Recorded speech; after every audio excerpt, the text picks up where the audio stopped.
Mario Kart 8 Deluxe is a monumental game within the Mario Kart series, with it featuring 50 different characters, 96 tracks, a fantastic battle mode, customizable vehicles, online play, custom items, and even a music player. Even if it's not your favourite Mario Kart game, I think that most of us can agree that Mario Kart 8 Deluxe is a fantastic game. Now, if you dislike this game, that's okay, and it's a completely fine opinion to have. However, some people think that Mario Kart 8 Deluxe is a terrible game for some absolutely ridiculously absurd reason. Whether it's because they keep losing online games, because they feel threatened by Luigi's death stare, or because War Peach didn't make the character roster. These people will jump onto sites such as Metacritic to give the game an overwhelmingly negative review, and some of the reasons why people hate this game are truly mind-boggling and absolutely hilarious. So today, I'm going to share with you some hilariously bad reviews for Mario Kart 8 Deluxe. Let's start off with Furlan Avel's review. That's the worst Mario Kart ever made. I played all others, and believe me, this is the dumbest Mario Kart ever. The IA is ridiculous. Item distribution is terrible. When you are winning, you know you are gonna get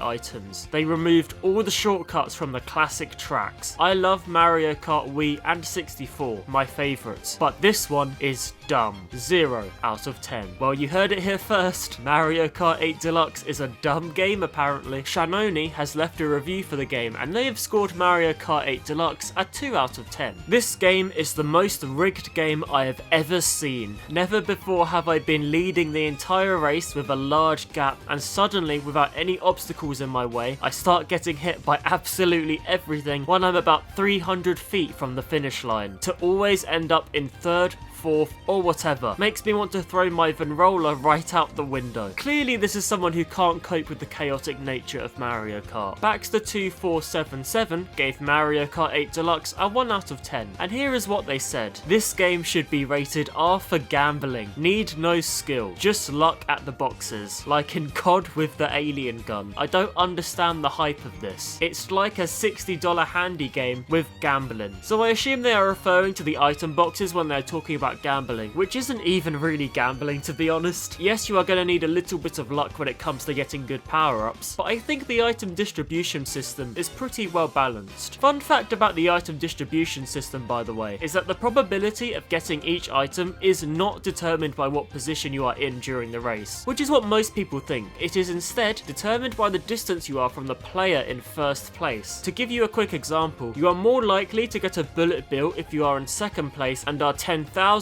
meters away from the player in first, compared to if you are in last place but only 5,000 meters away from the player in first. Focusing our attention back onto Baxter's review, if you really hate the item boxes in Mario Kart 8, then you can simply just choose to turn them off when racing on versus mode. Or you can choose to have only set items appear during the race, such as only mushrooms or only shells. This takes away a lot of the luck factor and puts more emphasis on player skill when racing. So maybe consider trying that out before leaving a 1 out of 10 review claiming that Mario Kart 8 Deluxe is bad because of gambling. Fuzz has a lot of thoughts about Mario Kart 8 Deluxe. While this was brought for me as a present as it has been traded in, as I have been a long life fan of Mario Kart, been playing since my SNES in the 90s, my girlfriend brought this for me. The thing is, I have it on Wii U with DLC, and it plays better on there. The stiff piddy little Switch wheels just don't work well, and I like playing Mario Kart with wheels. I can play an incredibly similar version of the game on Wii U using my Wii wheels, and it feels so much better to play. Zelda Breath of the Wild, which is an absolute turd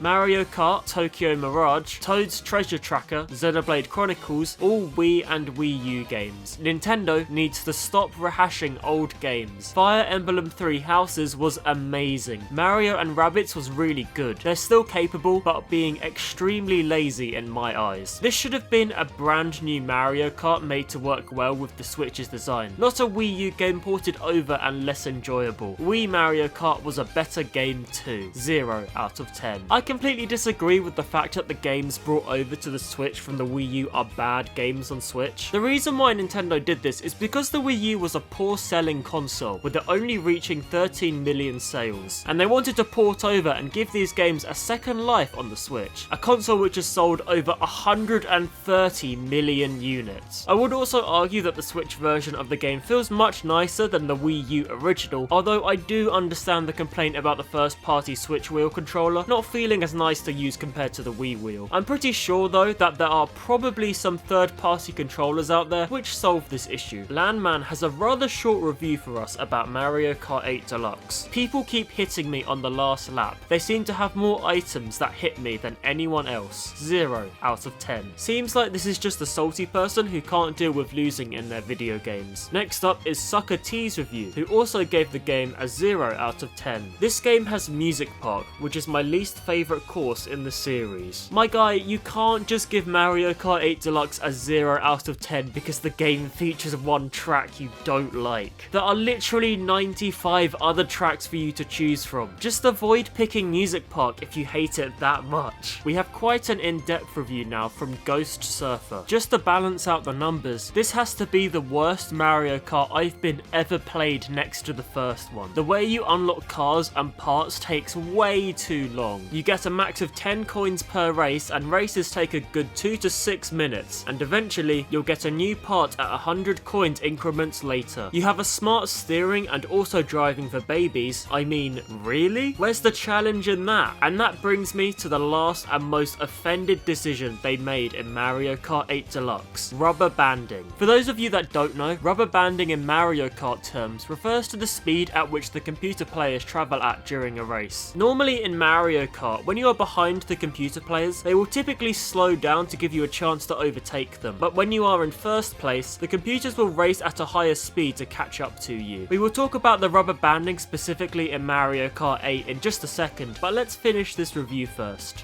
Rubber banding takes all the skill out of the game. You could be miles ahead, but they will be given the best weapons and will be faster than you to catch up. I saw some say it makes it interesting, it makes it fun. To that, absolutely no. Rubber banding treats you like a kid that is given a win that doesn't know they actually didn't do it on your own, and you can't do it on your own. Rubber banding does the opposite for people that are good at the game. They take the win from you, they keep the other carts near you even if you hit a perfect run, all the boosts, all the power drifts, power jumps, jump boosting. It takes a game that is somewhat skill based and says, nope, we are going to restrict you because you are too good. And if you're bad, we are going to pretend you are good. That's what rubber banding does to gamers, and you can test it out for yourself. Do a good start, have someone on split screen behind you watching your good start, then do a bad start and you'll see the other computers stick to your car. It's so bad. 0 out of 10. This review mostly attacks the game for the rubber banding. Now, to be honest, this is something I don't really care about at all in the game, and from some quick research online, most people seem to agree that the rubber banding isn't actually that bad in Mario Kart 8 Deluxe. And even if you think it is bad in this game, it's not gonna be solely the reason why you would give this game a 0 out of 10, is it? I also want to quickly touch on the point made about the smart steering option in the game, as I think that is a great feature to have. It's an optional feature, so of course you don't have to use it yourself at all, but when I play this game with friends, most of them will use smart steering, and it just makes the game feel more balanced and more fun to play for everyone. Let's finish up with Isaac Nalon's review, who simply wrote, pathetic game, never playing again, 1 out of 10. So there you go, that was 8 hilariously bad reviews for Mario Kart 8 Deluxe. If you enjoyed this video, then I made a huge Mario Kart 8 Deluxe video quite recently where I ranked all 96 tracks in the game. It took a long time to make this video, so I would really appreciate it if you took some time to check it out, and I think you would really enjoy watching it too.